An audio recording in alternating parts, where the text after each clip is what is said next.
ഇന്നൊരു mixed sea food സൂപ്പിലേക്കാണ് എൻ്റെ വരവ്. അപ്പോൾ അതിൽ നമ്മൾ ആദ്യം കല്ലുമ്മക്കായ അങ്ങനെ ബോയിൽ ചെയ്തെടുത്തു. അത് കഴിഞ്ഞിട്ട് ക്ലാമ്പും ഇതെല്ലാം നമ്മൾ ബോയിൽ ചെയ്തെടുത്തു, കണവ ഉൾപ്പെടെ. അത് കഴിഞ്ഞിട്ട് കൊഞ്ചാണ് കിട്ടിയിരുന്നത്, നല്ല വലിപ്പമുള്ള കൊഞ്ച്. അതിനെ നല്ല വൃത്തിയായിട്ട് ക്ലീൻ ചെയ്ത് അതിനെ റെഡിയാക്കി എടുത്തു.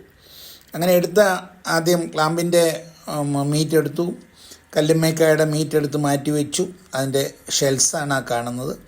അതുപോലെ കൊഞ്ചിനെയും നന്നായിട്ട് വൃത്തിയാക്കി അതിൻ്റെ മീറ്റ് എടുത്ത് മാറ്റി വെച്ച് ഇനി നമുക്കതിൻ്റെ ഡീബോണൊക്കെ ചെയ്യണം.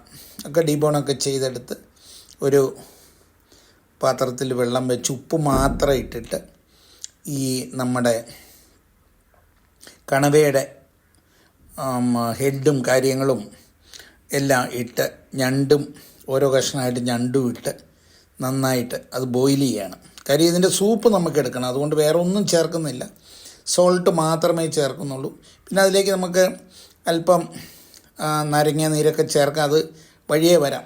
ഇതിൻ്റെ കാണാനുള്ള ആ ഞണ്ടിൻ്റെയൊക്കെ ഭംഗി കൊണ്ടാണ് ഞാൻ വീണ്ടും വീണ്ടും അത് തന്നെ ഇങ്ങനെ റൊട്ടേറ്റ് ചെയ്തുകൊണ്ടിരിക്കുന്നത്.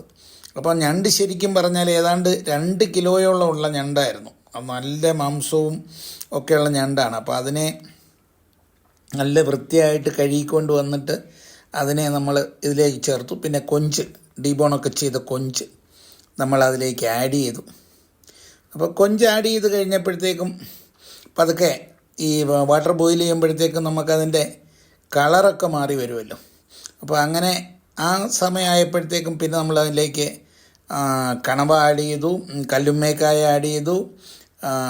പിന്നെ വന്നിട്ട് നന്നായിട്ട് തിളയ്ക്കാൻ ഒരല്പം സമയം എടുക്കുന്നുണ്ട്. അപ്പം ആ സമയം എടുക്കുന്നത് കൊണ്ട് ഞാൻ പതുക്കെ 2 നാരങ്ങ എടുത്തിട്ട് കട്ട് ചെയ്ത് ആദ്യം പിഴിഞ്ഞൊരിക്കാമെന്ന് ഓർത്തു. പിന്നെ പതുക്കെ ഒന്ന് പിഴിഞ്ഞിട്ട് ആ സ്കിന്നോട് കൂടി തന്നെ ആ നാരങ്ങ അതിലേക്ക് ഇട്ടു.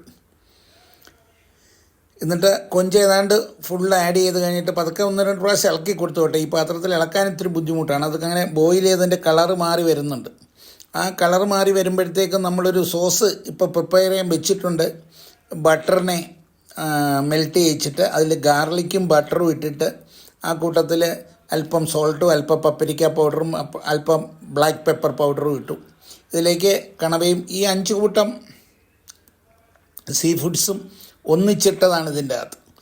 അത് നല്ല ഇതിലേക്ക് ഇത് നമ്മൾ ഇനി വേറൊരു പാത്രത്തിലേക്ക് അത് ബോയിൽ ചെയ്തിട്ട് ആ സൂപ്പിനെ ഊറ്റിയെടുത്തിട്ട് ഇതൊരു പാത്രത്തിലേക്ക് മാറ്റിയിട്ടാണ് നമ്മൾ സോസ് ചേർക്കുന്നത്.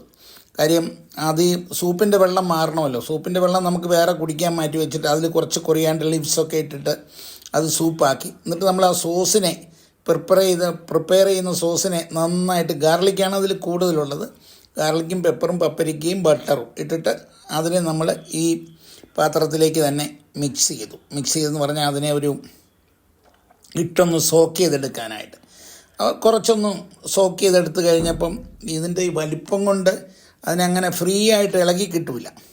അതിനെ സോക്ക് ചെയ്തെടുത്ത് കഴിഞ്ഞിട്ട് വീണ്ടും നമ്മൾ പഴയതുപോലെ ഒരു പാത്രത്തിലേക്ക് അതിനെ പൂർണ്ണമായിട്ട് ഒരു നല്ല സെർവിങ് ട്രേയിലേക്ക് നമ്മൾ അതിനെ മാറ്റി. ആ സോസും എല്ലാം കൂടി അത് പിന്നെ കഴിച്ച് തന്നെ പറയണം, അല്ലാതെ പറഞ്ഞിട്ട് കാര്യമില്ല. ഗാർലിക്കിൻ്റെ ഫ്ലേവറാണ് മുന്നേ നിന്നത്, ഗാർലിക് ആൻഡ് പെപ്പർ. ഇത് ഒരു 4 പേര് കൂടിയാണ് ഇത് കഴിച്ചത്. അടിപൊളി, സൂപ്പറായിരുന്നു, super. The whole seafood അടിപൊളി. അതിൻ്റെ ഭംഗി കൊണ്ടാണ് ഞാൻ ഒന്നുകൂടെ അത് കാണിക്കുന്നത്. കഴിച്ചതിൽ ഈ അടുത്ത കാലത്ത് കഴിച്ച സീ ഫുഡ് വെറൈറ്റിയിൽ അടിപൊളി, സൂപ്പർ.